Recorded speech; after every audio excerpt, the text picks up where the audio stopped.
നമസ്കാരം. ഇന്നത്തെ ഈ ഒരു ചർച്ചയില് നമ്മൾക്ക് കിട്ടിയിട്ടുള്ള ഈ ചില ലേഖനങ്ങളെയും കുറിപ്പുകളെയും അടിസ്ഥാനമാക്കിയിട്ട് രണ്ട് പ്രധാനപ്പെട്ട ആശയങ്ങളിലേക്ക് ഇറങ്ങിച്ചെല്ലാം. ഒന്ന്, കഴിവ്, അത് നിൽക്കുക, അതായത് ജോയിൻ. ഇത് രണ്ടും നമ്മുടെ ജീവിത നൈപുണ്യങ്ങളിലും ഒരുപക്ഷെ യോഗയിലൂടെയുള്ള വളർച്ചയിലുമൊക്കെ എങ്ങനെയാണ് ബന്ധപ്പെട്ട് കിടക്കുന്നതെന്ന് നോക്കാം. ശരിയാണ്.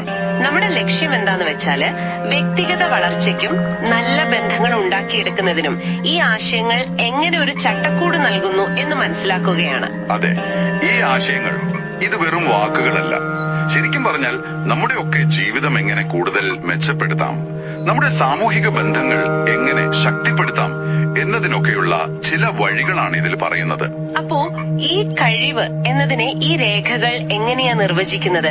വെറുമൊരു വൈദഗ്ധ്യം എന്നതിലുപരിയാണല്ലോ അത്, അല്ലേ? അതെ അതെ. പ്രശ്നങ്ങൾ കണ്ടെത്തുക, എന്നിട്ട് ആ കഴിവ് ഉപയോഗിച്ച് അതിനെ ഇല്ലാതാക്കുക, അതിൽ നിന്ന് കിട്ടുന്ന അനുഭവങ്ങൾ സമൂഹത്തിൽ പങ്കുവെക്കുക, അങ്ങനെ ജീവിതത്തെ മനോഹരമായി മുന്നോട്ട് നയിക്കാനുള്ള ഒരു ശക്തിയായിട്ടാണ് ഇതിനെ കാണുന്നത്. വളരെ ശരിയാണ്. അതിനൊരു ചുരുക്കെഴുത്തും കൊടുത്തിട്ടുണ്ട്, KAZIV. ഓരോ അക്ഷരത്തിനും അതിന്റേതായ അർത്ഥമുണ്ട്. കെ എന്ന് പറഞ്ഞാൽ നോളജ്, അറിവ്. എ എന്നത് ആക്ഷൻ, പ്രവർത്തനം. Z വന്നാൽ സീൽ, ഒരു ഉന്മേഷം. H എന്നത് ഹാർമണി, യോജിപ്പ്. I വന്ന് ഇൻസൈറ്റ്, ഉൾക്കാഴ്ച. V എന്നത് വെർച്വൽ, അതായത് സാങ്കേതിക വിദ്യയുടെ ഉപയോഗം. പിന്നെ എൻജോയബിൾ, ആനന്ദം. ഓഹോ. അപ്പോ ഇതെല്ലാം കൂടിച്ചേരുമ്പോഴാണ് യഥാർത്ഥ കഴിവ് രൂപപ്പെടുന്നത്. വെറുതെ അറിവുണ്ടായാൽ പോരല്ലോ. ശരിയാണ്. ഉദാഹരണത്തിന് നമ്മളൊരു പുതിയ പ്രോഗ്രാമിംഗ് ഭാഷ പഠിക്കുന്നു, അത് അറിവായി, കെ. അതെ.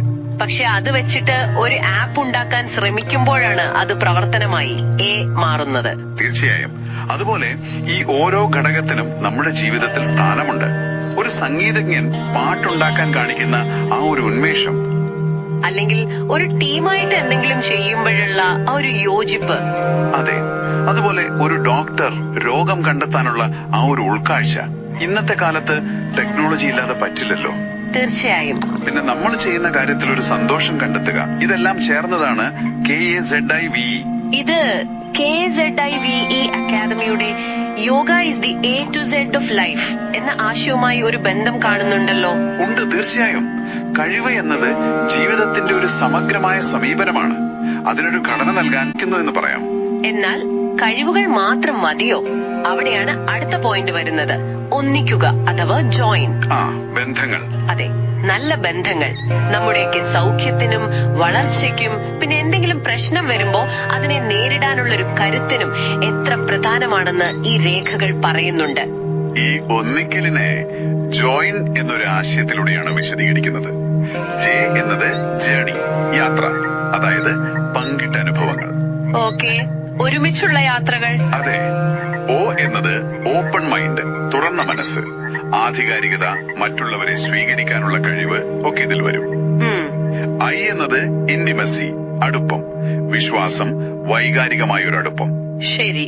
N എന്നത് നറിഷ്മെന്റ്, പോഷണം, അതായത് പരസ്പരം താങ്ങാവുക, പ്രോത്സാഹിപ്പിക്കുക, വളർച്ചയ്ക്ക് സഹായിക്കുക.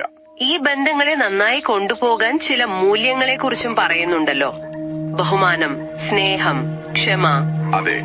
ദയ, സത്യം, ഇവയൊക്കെ വളരെ പ്രധാനമാണ്. ഈ മൂല്യങ്ങളും ജോയിനിലെ ഘടകങ്ങളും തമ്മിൽ എങ്ങനെയാണ് ബന്ധം? നേരിട്ട് ബന്ധമുണ്ട്. ഇപ്പോ തുറന്ന മനസ്സ് O വേണമെങ്കിൽ അവിടെ പരസ്പരം ബഹുമാനവും സത്യസന്ധതയും വേണം. ശരിയാണ്. അടുപ്പം I എങ്ങനെയാ ഉണ്ടാകുന്നത്? സ്നേഹത്തിലൂടെയും വിശ്വാസത്തിലൂടെയുമാണ്. പരസ്പരം പോഷിപ്പിക്കണമെങ്കിൽ N അവിടെ ക്ഷമയും ദയയും ഒക്കെ വേണ്ടേ? വേണം. അപ്പൊ ഈ മൂല്യങ്ങളില്ലാതെ ജോയിൻ പൂർണ്ണമാകില്ല. അതെ. ഈ ബന്ധങ്ങൾ കുറയുമ്പോൾ അല്ലെങ്കിൽ ദുർബലമാകുമ്പോൾ ചില പ്രശ്നങ്ങളും ഉണ്ടാവുമല്ലോ. അതെ. അതും ഈ രേഖകളിൽ പറയുന്നുണ്ട്. ഉദാഹരണത്തിന് അടുപ്പം കുറഞ്ഞാൽ ഒരു വൈകാരികമായ ഒറ്റപ്പെടൽ വരാം. തുറന്ന മനസ്സോടെ സംസാരിക്കാൻ പറ്റിയില്ലെങ്കിൽ വിശ്വാസമില്ലായ്മ വരും, തെറ്റിദ്ധാരണകൾ ഉണ്ടാകും. സാമൂഹികമായിട്ടും പ്രശ്നങ്ങൾ വരാം. അല്ലേ? ഒരുമിച്ചുള്ള യാത്രകൾ കുറഞ്ഞാൽ അതെ, സാമൂഹിക ബന്ധങ്ങൾ ദുർബലമാകും. അതുപോലെ പരസ്പരം പ്രോത്സാഹനവും പിന്തുണയും കിട്ടുന്നില്ലെങ്കിൽ വ്യക്തിപരമായ വളർച്ച പോലും ചിലപ്പോൾ നിന്നുപോകാം. എന്നാൽ ഇതിനൊക്കെ പരിഹാരങ്ങളും ഈ ജോയിന്റ് തത്വങ്ങളിൽ തന്നെ ഉണ്ട് എന്നാണ് പറയുന്നത്. തീർച്ചയായും. ഒന്നാമതായി ആശയവിനിമയം മെച്ചപ്പെടുത്തുക, തുറന്ന മനസ്സോടെ സംസാരിക്കുക, കേൾക്കുക. പിന്നെ ഒരുമിച്ചുള്ള അനുഭവങ്ങൾ, അല്ലെ, ആ യാത്രകൾ. അതെ, നല്ല ഓർമ്മകൾ ഉണ്ടാക്കുക, വിശ്വാസവും അടുപ്പവും ആയി വീണ്ടെടുക്കാൻ ശ്രമിക്കുക. അതിന് സത്യസന്ധതയും സ്നേഹവും വേണം. മറ്റുള്ളവരോട് സഹാനുഭൂതിയും ക്ഷമയും കാണിക്കുക എന്നതും പ്രധാനമാണ് ആ പോഷണത്തിന്റെ ഭാഗമായിട്ട്. അതെ, പരസ്പരം താങ്ങാവുക. ഇതൊക്കെ ചെയ്താൽ ഒരു പരിധിവരെ ബന്ധങ്ങളിലെ പ്രശ്നങ്ങൾ പരിഹരിക്കാം. അപ്പൊ നമ്മൾ നോക്കുമ്പോൾ ഈ KZDYE എന്നത് നമ്മുടെ ഉള്ളിലുള്ള കഴിവിനെ, ആ ഒരു ശേഷിയെ വികസിപ്പിക്കുന്നതിൽ ശ്രദ്ധിക്കുമ്പോൾ, അതെ, വ്യക്തിഗതമായ വളർച്ച. ജോയിൻ എന്നത് ആ കഴിവിനെയും നമ്മളെയും മറ്റുള്ളവരുമായി എങ്ങനെ ബന്ധിപ്പിക്കാം എന്നതിലാണ് ശ്രദ്ധിക്കുന്നത്. കൃത്യം. രണ്ടും ഒരുമിച്ച് പോകണം. നിങ്ങളുടെ കഴിവ് നിങ്ങൾക്ക് മാത്രമല്ല സമൂഹത്തിന് പ്രയോജനപ്പെടണമെങ്കിൽ നല്ല ബന്ധങ്ങൾ, ജോയിൻ വേണം. വ്യക്തിഗത മികവും സാമൂഹികമായ ഒത്തുചേരലും വരുമ്പോഴാണ് ജീവിതം ശരിക്കും പൂർണ്ണമാകുന്നത്. ചുരുക്കി പറഞ്ഞാൽ കഴിവ് അഥവാ ശേഷി ചട്ടക്കൂടിനെയും ഒന്നിക്കുക അഥവാ ജോയിൻ എന്ന ശക്തമായ ബന്ധങ്ങളുടെ താക്കോലിനെയും കുറിച്ചാണ് നമ്മൾ ഇന്ന് സംസാരിച്ചത്. നമ്മുടെയൊക്കെ വ്യക്തിപരവും സാമൂഹികവുമായ വളർച്ചയ്ക്ക് ഇത് രണ്ടും എത്രത്തോളം പ്രധാനമാണെന്ന് ഈ രേഖകൾ ഓർമ്മിപ്പിക്കുന്നു. അതെ, അപ്പോ ഈ ചർച്ച നമ്മളിവിടെ അവസാനിപ്പിക്കുമ്പോൾ ഒരു ചെറിയ ചിന്ത നിങ്ങൾക്കായി പങ്കുവെക്കട്ടെ. പറയൂ. നിങ്ങൾ നിങ്ങളുടെ കഴിവ്, അതായത് ഈ കസിവേ ഘടകങ്ങൾ, അറിവ്, പ്രവർത്തനം, ഉന്മേഷം, ഇതൊക്കെ വളർത്താൻ ശ്രമിക്കുന്നുണ്ടാവാം. അതോടൊപ്പം അതേ ശ്രദ്ധയോടെ നിങ്ങളുടെ ബന്ധങ്ങളെ ജോയിന്റ് തത്വങ്ങൾ ഉപയോഗിച്ച് ഒരുമിച്ചുള്ള യാത്രകളിലൂടെ തുറന്ന മനസ്സോടെ സംസാരിച്ചും ഇടപെട്ടും അടുപ്പം സൂക്ഷിച്ച് പരസ്പരം താങ്ങും തണലുമായി ശക്തിപ്പെടുത്തുന്നുണ്ടോ? ഈ ഒരു ചോദ്യം നിങ്ങൾ സ്വയം ചോദിക്കുന്നത് ഒരുപക്ഷെ നല്ലതായിരിക്കും. പുതിയ ചില തിരിച്ചറിവുകൾക്ക് അത് സഹായിച്ചേക്കാം.